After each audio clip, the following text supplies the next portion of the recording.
Welcome to Extraterrestrial Reality. Just yesterday, I was talking about how former Navy fighter pilot Ryan Graves was expressing concerns about the inaction of the Pentagon and trying to figure out what kind of objects Navy pilots are encountering on a regular basis. He described one of the objects as a dark cube inside of a clear sphere, and they encounter these things, hundreds of miles, offshore.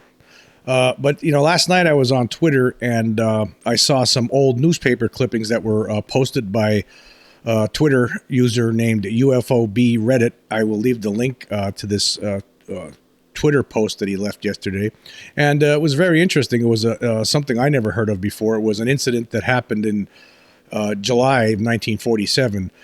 I guess when I'm reading this last night, I'm thinking to myself, you forget, this has been going on for a long time. And, a lot of the people, a lot of debunkers today, they'll say, well, these objects they're seeing, they must be drones or, some sort of enemy craft or something that we don't know about. That's impossible. This kind of thing has been going on for decades, since the 40s. Actually, since World War II, we really became aware of it when a lot of pilots on both sides of the war saw Foo Fighters, strange objects floating around, following their craft. I mean, their airplanes. But, this has been going on a long time. And in 1947, starting in June 1947, a lot of people start seeing flying saucers.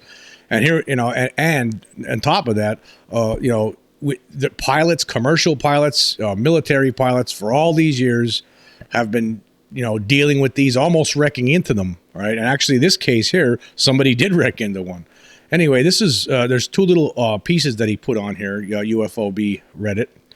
There was one little article from the United Press and also another one from the Associated Press, and this story was international news for a little while, and this happened on July 7th, 1947, which, by the way, as many of you will realize, that was the same week that the Roswell flying saucer was crashed.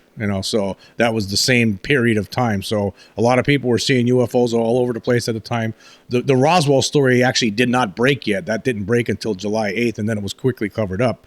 But on July 7th, this is what happened. And I'll actually, again, I'll leave the links for these two little articles, but this is very interesting. The one article from the UP, United Press, has the headline, "Flying Saucer Hit Plane," pilot says.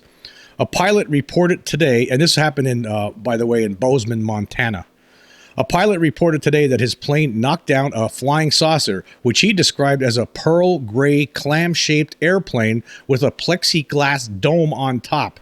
The pilot said the object, which he called a flying yo-yo, crashed in the Tobacco Root Mountains in western Montana yesterday after being torn to pieces by the prop wash of his plane. The prop wash of a plane would be that section right behind the propeller where there's like the air, the force of air that's being made by the propeller. So what this guy is saying is that one of these objects came close to his plane and then broke apart when it got close to the prop wash, to the rush of air coming off his propeller in the front of the plane. Vernon Baird, Los Angeles, pilot for the Fairchild Photometric Engineer Company, said he tangled with the yo-yo while flying a P-38 for the firm. The company is mapping the area between Helena and Yellowstone Park for the Reclamation Bureau. He said that as the curious craft overhauled his P-38, he took evasive action. Quote, "The yo-yo got caught in my prop wash and the thing came apart like a clamshell," he said. He said that after the yo-yo fell apart, he looked around and saw several of them darting around like a batch of molecules doing the rumba. He said he was too busy handling his plane to notice if there was a man inside the gadget.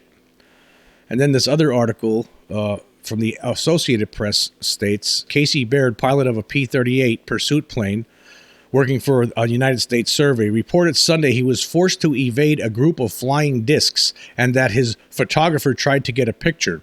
Baird said the film would be developed Monday. Now, of course, I don't think this film has ever surfaced. Maybe the government took control of it back then, but I don't think there's any information out there that says what happened to this film. Anyway, continuing, it says, the pilot said he ran into the flying objects at 32,000 feet and had to dodge out of their path while trying to photograph them. He said there were 8 or 9 in the group. Baird described the flying objects as looking like yo-yos with a periscope or dome-like object on top. He said they were 14 or 15 feet in diameter and traveling rapidly. So you see right there, 1947, people are seeing, pilots are seeing, almost crashing into these things. Apparently, these weird objects, clam-shaped objects. Obviously, this isn't something that's man-made. Obviously, it's extraterrestrial. But there was more than that. There was all kinds of in the early 40s. The Air Force was dealing with many incidents, and actually in 1948 there was a very famous incident that maybe some of you have heard about called the Mantell UFO incident. And there's actually a pretty good article on this in Wikipedia, and I'm going to use that for this, for some of it anyhow. And actually, there was somebody who got killed, an Air Force captain, National Guard pilot named Thomas Mantell, basically chased after a UFO that he described as being pretty big. And he went too high, and he passed out, because he went too high chasing it. All right, it says here regarding the incident in Wikipedia, it says, on January 7th, 1948, Godman Army Airfield at Fort Knox, Kentucky, received a report from the Kentucky Highway Patrol of an unusual aerial object near Madisonville. Reports of a westbound circular object 250 to 350 feet in diameter were received from Owensboro and Irvington. At about 1:45 p.m., Sergeant Quinton Blackwell saw an object from his position in the control tower at Fort Knox. 2 other witnesses in the tower also reported a white object in the distance. Colonel Guy Hicks, the base commander, reported an object he described as very white and about 1/4 the size of the full moon. Through binoculars, it appeared to have a red border at the bottom. It remained stationary, seemingly, for 1.5 hours. Observers at Clinton County Army Airfield in Ohio described the object as having the appearance of a flaming red cone trailing a gaseous green mist, and observed the object for about 35 minutes. Another observer at Lockbourne Army Airfield in Ohio noted, just before leaving, it came to very near the ground, staying down for about 10 seconds, then climbed at a very fast rate back to its original altitude, 10,000 feet, leveling off and disappearing into the overcast heading 120 degrees. Its speed was greater than 500 miles per hour in level flight. 4 F-51D Mustangs of Sea Flight, the 165th Fighter Squadron Kentucky Air National Guard, one piloted by Captain Thomas Mantell, were already in the air and told to approach the object. Blackwell was in radio communication with the pilots throughout the event. One pilot's Mustang was low on fuel, and he quickly returned to base. The other 2 pilots accompanied Mantell to steep pursuit of the object. They later reported they saw an object but described it as so small and indistinct that they could not identify it. Mantell ignored suggestions that the pilots should level their altitude and try to more clearly see the object. Edward Ruppelt, who was at the time he was an Air Force captain and the first head of Project Blue Book. He actually later reported that he noted that there was some disagreement amongst the air traffic controllers as to Mantell's words as he communicated with the tower. Some sources reported that Mantell had described an object which looks metallic and of tremendous size, but according to Ruppelt, others disputed whether or not Mantell actually said this. Only one of Mantell's wingmen, Lieutenant Albert Clements, had an oxygen mask, and his oxygen was in low supply. Clements and the 3rd pilot, Lieutenant Hammond, called off to pursuit at 22,500 feet. However, Mantell continued to climb. According to the United States Air Force, once Mantell passed 25,000 feet, he blacked out from lack of oxygen, and his plane began spiraling back towards the ground. A witness later reported Mantell's Mustang in a circling descent. His plane crashed on a farm south of Franklin, on Kentucky's border with Tennessee. Firemen later pulled Mantell's body from the wreckage. His seatbelt was shredded, and his wristwatch had stopped at 3:18 p.m., the time of his crash. Meanwhile, by 3:50 p.m., the UFO was no longer visible to observers at Godman Army Airfield. The Mantell incident was reported by newspapers around the nation and received significant press attention. A number of sensational rumors were also circulated about the crash. According to UFO historian Curtis Peebles, among the rumors were claims that the flying saucer was a Soviet missile. It was an alien spacecraft that shot down Mantell's fighter when it got too close. Captain Mantell's body was found riddled with bullets. The body was missing. The plane was completely disintegrated in the air, and the wreckage was radioactive. None of that was true, of course. However, no evidence has ever surfaced to substantiate any of these claims. An Air Force investigation specifically refuted some claims, such as the supposedly radioactive wreckage. Ruppelt wrote that, "I had always heard a lot of wild speculation about the condition of Mantell's crashed F-51, so I wired for a copy of the accident report. It said that Mantell's body had not burned, not disintegrated, and was not full of holes. The wreck was not radioactive, nor was it magnetized. Mantell was the first member of the Kentucky Air National Guard to die in flight. According to John Trowbridge, a historian of the Kentucky National Guard, there is a real X-Files twist to this. 2. Mantell lived almost his entire life in Louisville, but he was born in a hospital in Franklin, only a few miles from where he was killed." The Mantell crash was investigated by Project Sign, the first Air Force research group assigned to investigate UFO reports. Of course, Project Sign turned into Project Grudge and then eventually Project Blue Book. But anyway, continuing. One writer noted that the people on Project Sign worked fast on the Mantell incident. Contemplating a flood of queries from the press as soon as they heard about the crash, they realized that they had to get a quick answer. Venus had been the target of a chase by an Air Force F-51 several weeks before, and there were similarities between this sighting and the Mantell incident. So the word Venus went out. Mantell had unfortunately been killed trying to reach the planet Venus. An Air Force major who was interviewed by several reporters following Mantell's crash flatly stated that it was Venus. Yeah, so they're saying it was Venus at the time. Yeah, he was chasing Venus by accident. Yeah, it's tragic. Next question. Anyway, continuing. In 1952, United States Air Force Captain Edward Ruppelt, the supervisor of Project Blue Book, Project Sign's successor, was ordered to reinvestigate the Mantell incident.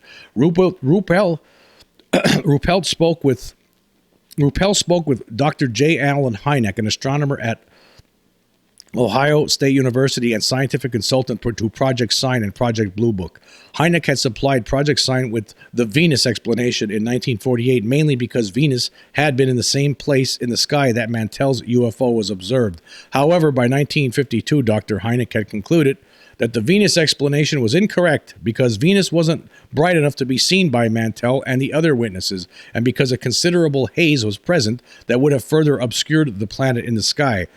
Ruppelt also noted Dr. Hynek's statement that Venus, even if visible, would have been a pinpoint of light, but that eyewitness descriptions plainly indicated a large object. None of the descriptions could even vaguely be called a pinpoint of light. So then it comes up with a new explanation. Guess what it is? You won't believe it. A balloon. Having rejected the Venus explanation, Ruppelt began to research other explanations for the Mantell incident. He was particularly interested in a suggestion by Dr. Hynek that Mantell could have misidentified a United States Navy skyhook weather balloon. In Madisonville, the object was seen through a telescope and identified as a balloon by one observer. Additionally, between 4:30 and 4:45 p.m., an astronomer at Vanderbilt University watched an object in the sky viewed through binoculars. He said it was a pear-shaped balloon with cables and a basket attached. However, others disputed this idea, noting that no particular skyhook balloon could be conclusively identified as being in the area in question during Mantell's pursuit. Despite this objection, Ruppelt thought the skyhook explanation was plausible. The balloons were a secret Navy project at the time of the crash, were made of reflective aluminum, and were about 100 feet in diameter, consistent with the description of the UFO as large, metallic, and cone-shaped.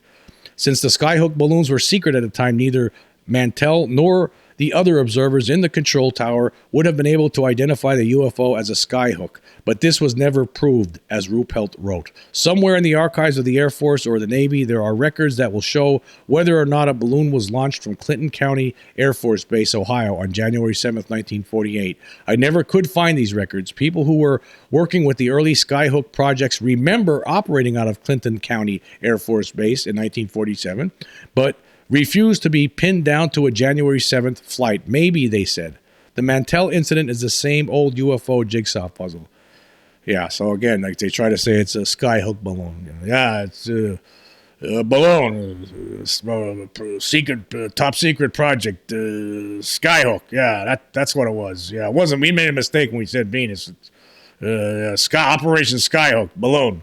And they said this back then, even when there was other witnesses that said the thing came down to the ground and went back up again. What are they talking about? That's not a balloon.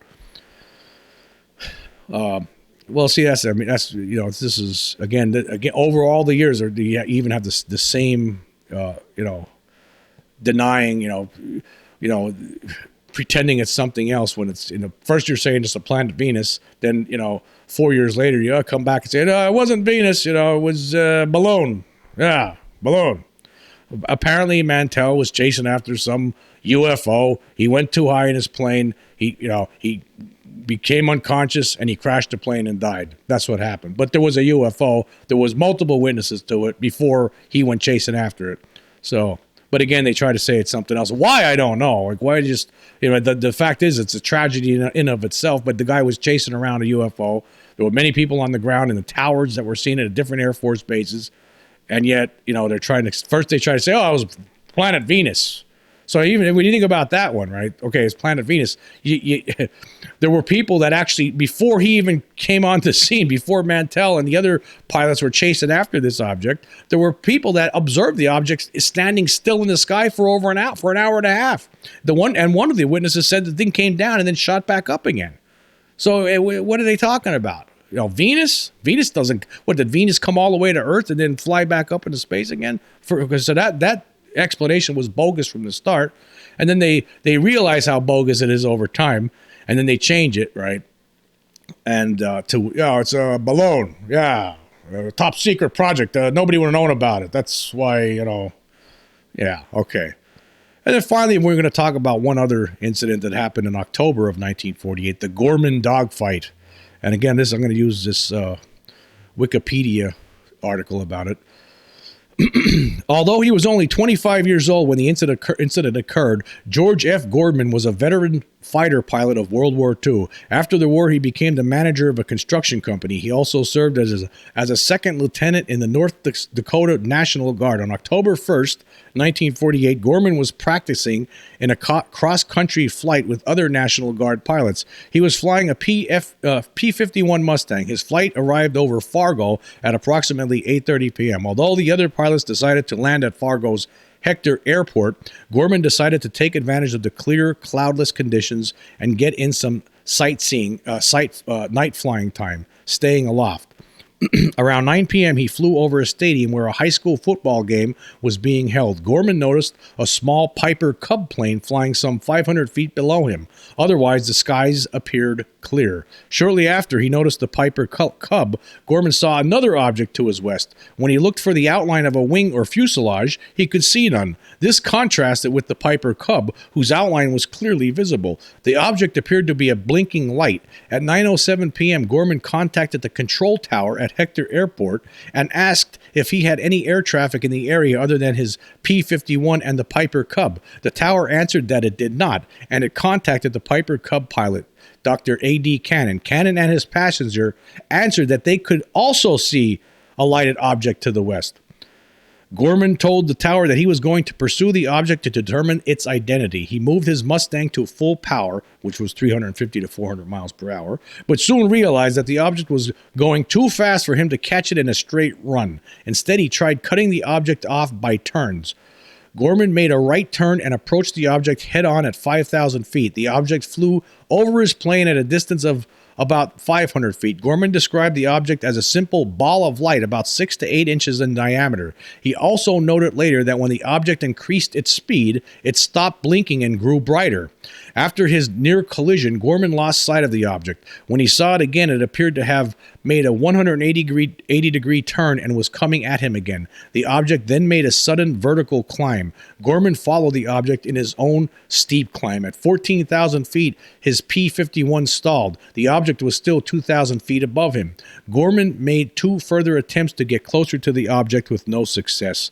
It seemed to make another head-on pass but broke off before coming close to his fighter. By this point, the object had moved over Hector Airport. In the control tower, the air traffic controller, L.D. Jensen, viewed the object through binoculars but could see no form or shape around the light.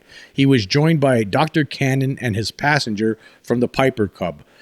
They had landed and walked to the control tower to get a better view of the object. Gorman continued to follow the object until it was approximately 25 miles southwest of Fargo.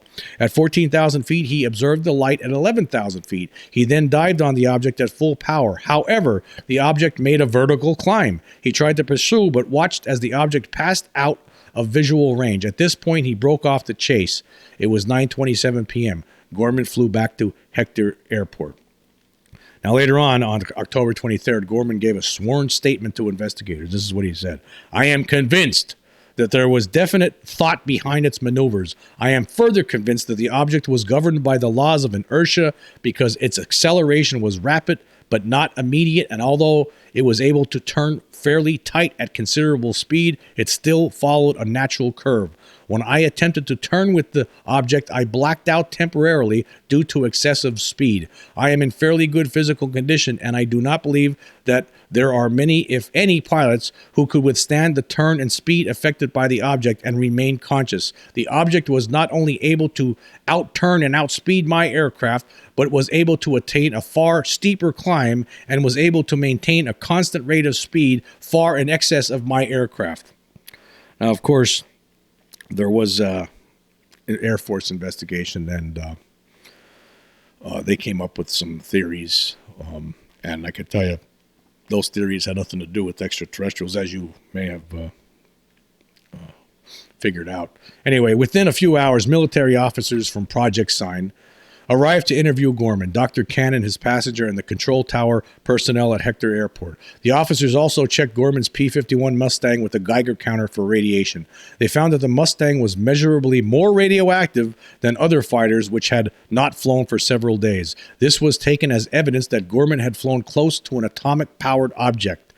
United States Air Force investigators also ruled out the possibility of the lighted object being another aircraft, Canadian Vampire jet fighters, or a weather balloon. Their initial conclusion, writes UFO historian Curtis Peebles, was that something remarkable had occurred to Gorman in the skies above Fargo. However, further investigation by Project Sign personnel claimed to identify simpler explanations for the evidence. A plane flying high in the Earth's atmosphere is less shielded from radiation than one at ground level. Thus, the Geiger readings were considered invalid evidence for stating that the lighted object was atomic powered. In addition, the Air Weather Service revealed that on October 1st it had released a lighted weather balloon from Fargo at 8:50 p.m. By 9 p.m., the balloon would have been in the area where Gorman and the Piper Cub passengers first saw the lighted object.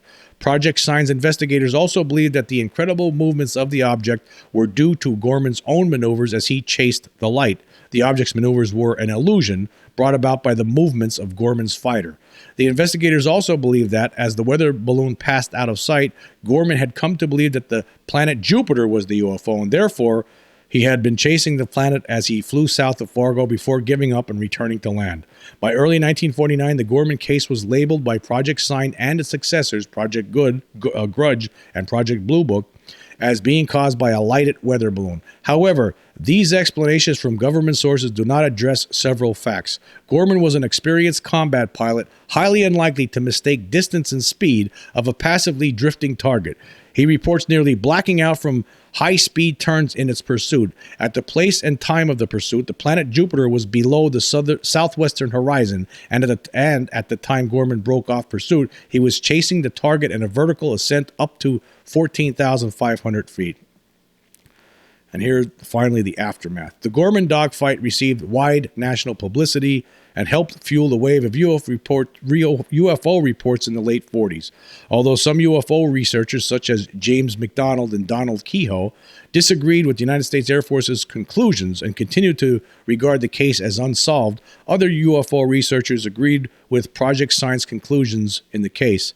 As UFO historian Jerome Clark writes, unlike some Air Force would-be solution, this one seems plausible, and that, in his opinion, after the Mantell incident, the Gorman sighting may be the most overrated UFO report in the early history of the phenomenon. Again, there's just not enough evidence to say it was a weather balloon.